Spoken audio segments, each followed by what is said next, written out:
retenir de l'actualité? Vous retenez ce que vous voulez, bien évidemment. C'est une formule toute faite. Je n'y avais pas réfléchi.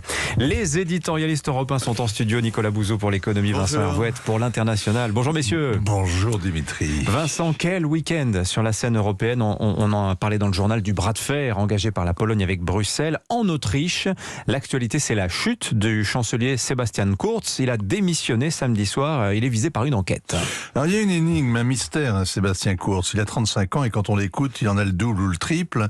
Samedi, il s'est fait harakiri devant la presse et il a manifesté autant d'émotions que s'il annonçait le programme de la saison des valses viennoises. Le ton posé, le cheveu plaqué. Il réfute les fausses accusations avec un sourire peiné. Il démissionne pour éviter le chaos. Si lisse qu'on a l'impression d'avoir avalé une boîte d'anxiolytiques en l'écoutant. On bâille et on peine à réaliser que c'est la deuxième fois en 2 ans que ce chef de gouvernement est contraint à la démission pour une histoire de corruption. C'est un record en Europe. Alors en 2019, il gouvernait avec le FPE, le parti d'extrême droite autrichien, et la coalition avait été à l'époque torpillée déjà par un scandale. Oui, c'est l'Ibizergate. L'allié de Kurz se fait piéger par une provocatrice qui se fait passer pour russe et à laquelle il propose de financer des journaux viennois pour qu'ils soient tout doux, tout gentils avec le gouvernement en place. La vidéo est filmée dans une villa qui est entièrement sonorisée, pleine de caméras cachées.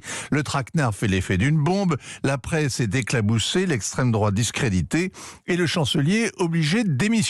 Sébastien Kurz revient au pouvoir avec un nouvel allié encore plus improbable, les écologistes. Sauf que l'Ibizergate n'est pas tout à fait terminée. Les enquêteurs sont tombés sur des SMS compromettants. Le parquet anticorruption soupçonne maintenant Sébastien Kurz de s'être hissé à la tête du parti conservateur en faisant acheter, avec des fonds publics, des pleines pages de publicité dans les journaux populaires, en échange de quoi il profitait de sondages d'opinion plus ou moins bidons. Ce sont des filouteries qui sont vieilles comme les politiciens, courantes dans les républiques bananières, mais en Autriche, c'est détournement de fonds, corruption, trafic d'influence. Kurz n'est pas encore mis en examen, juste visé par les procureurs, mais il démissionne et il concède des maladresses d'écriture. Il pourra peut-être expliquer les relations qu'il entretenait avec un grand Manitou de la com, qui apparaît aujourd'hui surtout comme un grand filou. Mais le plus gênant, c'est sans doute le ton de ces textos, le cynisme brut, le mépris d'airain qu'ils trahissent, le tout en plus enrubanné avec des petits smileys, avec des bisous, des cœurs, des clins d'œil. Dur pour l'image. L'enfant prodige, le gendre idéal, est un requin sans scrupules. Alors le ministre des Affaires étrangères, Alexander Schallenberg, va le remplacer, mais Sebastian Kurz garde la présidence du parti et du groupe parlementaire, ce qui veut dire qu'il continuera à tirer les ficelles dans l'ombre. Sans doute, mais il a une doublure, mais il a perdu son masque.